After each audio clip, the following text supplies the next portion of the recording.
Yuk, halo, assalamualaikum warahmatullahi wabarakatuh. Selamat sore teman-teman ekonomi semuanya. Masih sehat? Semoga masih sehat semua. Masih stay at home, work from home, learning from home, dan semuanya from home. Hati-hati, jaga kesehatan, jangan sampai tertular dan menularkan, men. Oke ya. Biar apa? Biar tetap bisa menikmati video-video dari channel Ekonomi. Nah, di sini untuk video kali ini saya akan mereview atau membahas tentang yang namanya teori konsumen yang digambarkan nanti pada kurva indifferent dan kurva budget line, yang mana nanti saya akan jelaskan karakter dari kurva tersebut, kemudian bagaimana sih untuk mencapai kepuasan yang maksimal, terus bagaimana juga nanti dihubungkan kepuasan-kepuasan tersebut dengan kurva ICC, ya, income consumption curve. Nah, nanti saya akan jelaskan semua itu, termasuk iso quant dan iso cost. Nah, di sini sebelum masuk ke situ, saya ingin memberikan sedikit pengantar buat teman-teman semua. Jadi sebelum masuk ke situ, kita harus tahu pondasinya, tahu dasarnya. Dasarnya dari mana sih? Ketika kita ngobrolin tentang kurva indifferent, kita harus tahu tentang kepuasan, teori kepuasan, dimana kalau misalkan konsumen mengkonsumsi suatu barang, yang dia incar itu apa? Yakni kepuasan, pasti gitu loh. Nah, dalam teori kepuasan tersebut, kepuasan itu bisa dihitung nggak sih gitu loh? Kita ngobrolin santai aja lah ya. Kepuasan bisa dihitung nggak? Enggak, men. Kepuasan nggak bisa dihitung. Kalau misalkan kita ngomongin barang nih, flash disk ada berapa? Ada satu, ya, flash disk ada satu.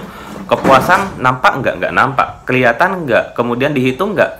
Cuman untuk kepuasan, karena dia nggak nampak atau istilahnya adalah uncountable atau tidak bisa dihitung, maka indikatornya hanya puas, tidak puas, kurang puas, sangat puas, dan seterusnya. Nah, itu untuk indikator kepuasan. Kalau misalkan kepuasan karena dia tidak bisa dihitung, maka dia dikategorikan sebagai teori ordinal. Ini teori ordinal. Beberapa ada yang menyebutkan kepuasan itu masuk kardinal, bro, gitu loh. Saya jelaskan dulu gitu. Awalnya teori kepuasan itu merupakan teori ordinal karena dia nggak bisa dihitung. Kemudian kalau sesuatu yang nggak bisa dihitung, dia membutuhkan yang namanya satuan. Oke ya, satuan. Kita ngomongin air bisa dihitung nggak bisa, makanya dia butuh satuan yang namanya liter. Begitu juga dengan kepuasan. Satuan dari kepuasan ini karena dia nggak bisa dihitung, masuk teori ordinal. Ordinal itu adalah sesuatu yang nggak bisa dihitung, diangkakan. Ya, sesuatu yang nggak bisa dihitung, diangkakan. Misalkan seperti air itu nggak bisa dihitung, kemudian ada satuan, kemudian dia bisa diangkakan jadi 1 liter, 2 liter, dan seterusnya. Begitu juga dengan kepuasan, dia mempunyai satuan yang namanya adalah utility, atau bahasa Indonesianya adalah utilitas. Nah, bahasa Indonesia yang utilitas tadi, kepuasan itu akan ada tingkatan-tingkatannya. Misalkan saat saya minum air gitu, saya minum air 1 gelas gitu kan. Saya minum air 1 gelas, puas nggak? Puas. Ya, habis jogging gitu, haus, minum air 1 gelas, puas nggak? Puas. Kepuasannya berapa? Ya, nggak tahu. Nah, kemudian saya angkakan. Ketika saya minum air di gelas pertama, kepuasan saya itu saya angkakan 50. Diangkakan 40 boleh nggak? Boleh gitu loh, terserah. Kemudian saya angkakan 50. Nah, ketika saya masih haus, saya akan minum lagi. Kepuasannya misalkan jadi 80. Di gelas kedua jadi 80. Oke ya. 50 ke 80. Kemudian saya minum lagi di gelas ketiga. Nah, di gelas ketiga ini saya minum lagi, kepuasannya dari 80 naik lagi ke 90. Oke, sudah paham? Ditulis 85 boleh nggak? Boleh aja. Ketika kita ngomongin lebih puas, itu berarti angkanya harus di atas angka sebelumnya. Oke, jadi kita sudah punya angka 50, 80, dan 90. Dari gelas 1 ke gelas kedua, men. Oke ya, dari gelas 1 ke gelas kedua. Nah, itu adalah 50 ke 80. Selisihnya adalah penambahan kepuasannya sebanyak 30. 30 inilah yang disebut sebagai marginal utility. Oke, marginal itu apa? Marginal itu adalah tambahan akibat penambahan 1 unit. Unit apa? Unit gelas yang saya omongin barusan. Di ekonomi nanti akan bahas banyak jenis marginal, ada marginal utility, marginal cost seperti yang kita bahas sebelumnya. ada marginal apapun itu, marginal rate of technical substitution, nanti akan kita bahas juga. Nah, dari 50 ke 80 marginal utility-nya berapa? Marginal utility-nya adalah 30. Kemudian ke gelas ketiga, dari gelas kedua marginal utility-nya berapa? Gelas ketiga tadi adalah 90. Berarti marginal utility-nya adalah 10. Oke. Marginal utility dari 30 kemudian 10. Nah, ini menggambarkan ketika kita ngobrolin tentang teori kepuasan konsumen sebelum masuk ke indifference curve, gak lepas dari yang namanya hukum Gaussian. Hukum Gaussian dibagi menjadi dua, oke ya. Hukum Gaussian yang pertama adalah penambahan konsumsi secara terus-menerus dengan tingkat kepuasan yang terus bertambah, tapi penambahan kepuasannya atau marginal utility-nya akan berkurang.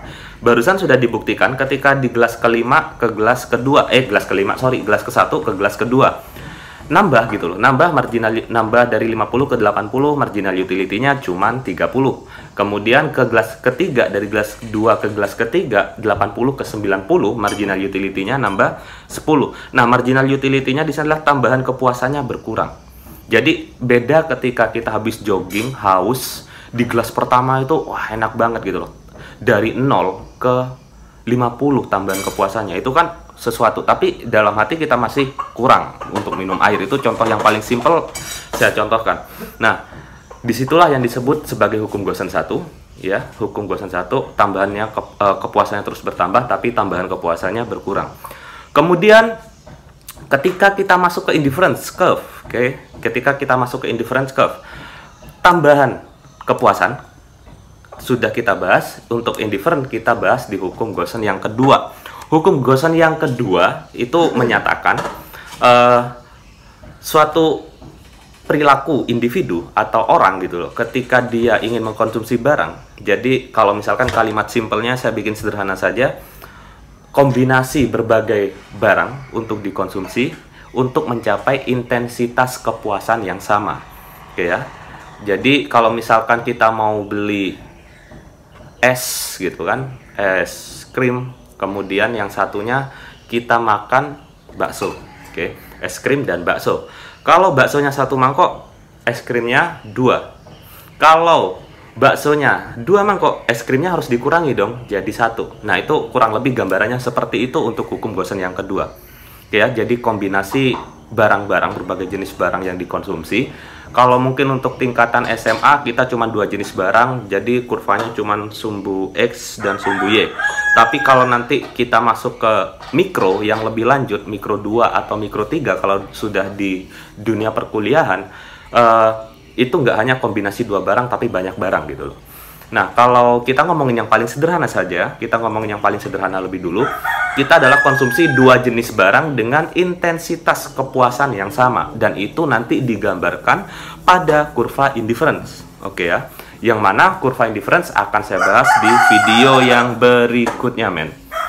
Oke, just tetap wait and see. Sekian pengantar dari saya sebelum kita masuk secara lebih detail tentang karakter kurva indifferent tersebut. Terima kasih, selamat sore, dan selamat beraktivitas di rumah ya, stay at home, karena ini merupakan momen bersejarah juga. Di seluruh dunia semuanya stay at home karena ada COVID-19. Tetap jaga diri sendiri, jangan sampai tertular dan jangan sampai menularkan juga. Oke, terima kasih teman-teman ekonomi. Assalamualaikum warahmatullahi wabarakatuh. Untuk akuntansinya, tahap berikutnya adalah jurnal penyesuaian. Sepertinya menarik, tapi mungkin teman-teman bosan ya. Jadi saya bahas ini dulu. Saya bahas ekonomi lagi sebentar aja. Terima kasih.